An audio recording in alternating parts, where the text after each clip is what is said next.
This is a collaborative project conducted by the members of the interdisciplinary cluster on the NC State campus called the Visual Narrative. This cluster looks at questions related to the interpretation, design, and development of visual narratives, narrative media across different modes. We include members from art and design, from the humanities, in particular history and communications, as well as computer science and engineering. This project draws inspiration from two related research projects, Street Score and Place Pulse. In these research projects, researchers collected street level imagery and crowdsourced ratings of perceived safety based on the images. From a small data set of 6 cities, they trained an algorithm to automatically label safety scores for a large area of these cities based on street level images. What these projects allow us to do is to see perception of safety scores on a large geographical region at a high level. But if we drill down into individual images, then it also gives us sort of what the view of the neighborhood is at the street level. And we were interested in analysis at these two scales. The economic markers of real estate data, jobs data, and so on provide a very high level overview. And we wanted to connect these indicators at a high level to what's actually seen on the street. Based on this, we focused on Raleigh as our first city for analysis. We collected a 64 square kilometer area of Google Street View images, which are 360 images that were extracted from the Google Maps API. These 360 images were then flattened out with perspective correction algorithms, and we created a data set that was then annotated with a number of automated annotation tools and algorithms that are based on popular computer vision repositories like ImageNet and Coco. What this provided us was images in this 64 square kilometer area at the street level with annotations for objects like people, cars, as well as building facade markers. After this initial annotation step, we now have an annotated data set of this region. We sampled from this set of images and collected around 8,000 annotations from humans. We collected pairwise ratings on our street level images in terms of comparisons along the axes of safety, maintenance, upkeep. What this allows us to do is to create a ranking algorithm that uses pairs of images and their ratings to learn the association of features that lead to a particular rating for a new image that is unseen and unrated by human raters. This allows us to take a small amount of data and then use it to train an algorithm that allows us to scale up the analysis across large ranges of the city.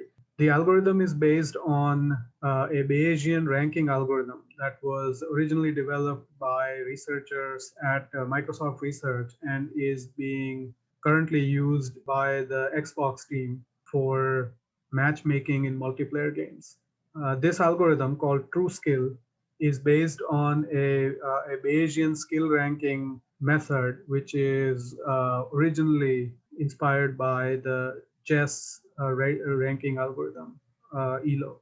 And in this algorithm, the question is that given two players in the original algorithm, how to determine skill of the player based on a prediction of win and losses. Given that we have many players and we don't have every single pairwise matchup, from the observed data, the algorithm predicts results of matches based on the performance of players that they've seen compared to other players. And so over time, with more pairwise matches that it observes, the algorithm converges to the true skill of the player. The way we map this algorithm to the representation that we have is that we have a number of underlying image features and we have a safety rating. So one of these images essentially wins over the other image in terms of safety. And over time, we are able to actually get or the safety rating for any particular unseen image based on its feature set compared to other images. Using a Bayesian approach allows the algorithm to be more interpretable, and it also allows us to tune a number of different hypotheses in terms of how features are related to ratings. There are other approaches that we could apply, and in the future it'll be interesting to see if there is a significant improvement in the overall quality of just the ratings if we use other approaches that might be more accurate but maybe less interpretable, and how the interaction between these algorithms and an urban studies researcher might take place. For the current project, though, we have a tool that we've developed in-house which allows researchers access to the results of the algorithm. One of the things that we care about is the two different views of this problem. One is the geographical view, which where these images are situated geographically in a particular place. The other is their placement within a space of features. So based on these two sort of spaces, we created a tool that provides a simultaneous view of the location of each image on a map that is interactive. And on the other hand, we run an algorithm, a dimensionality reduction algorithm called TSNE, which aligns all the images in terms of their features on a two-dimensional grid. What this allows us to do is to switch back and forth between the space of images and their neighborhoods in terms of similarity of features, and physical neighborhoods and similarity of locations. We find that urban studies researchers, through the algorithm outputs analyzed on this interface, are able to create hypotheses and explore what the distribution of certain types of image features is.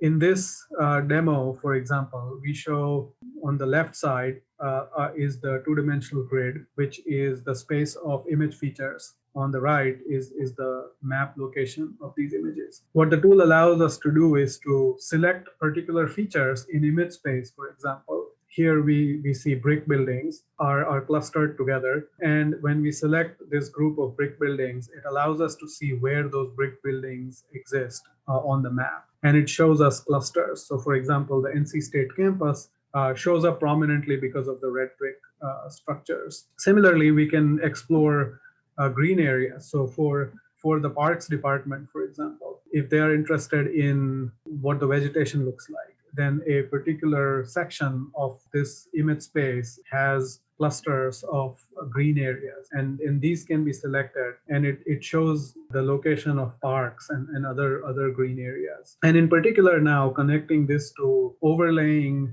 in the future real estate data, for example, or school ratings and so on, would provide a visual interactive way for researchers to and policymakers to interact with these algorithms. One example analysis that we conducted was to look at safety scores in different regions of Raleigh. So we divided Raleigh downtown into 4 quadrants, and we mapped out of all the images that were available in those quadrants.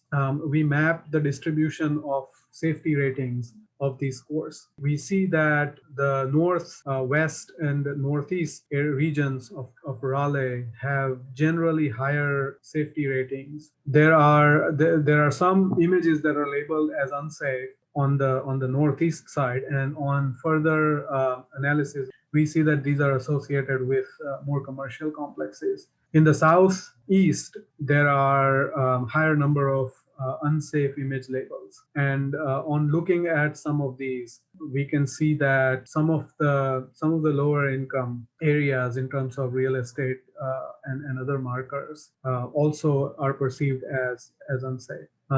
This is just a superficial analysis, but what it points us to is that this project allows us to go end to end from data collection all the way to analysis, and opens up many possibilities for urban studies researchers, for city planners, and for historians to look at our neighborhoods from a scale that was previously not visible at the level at which we are able to do.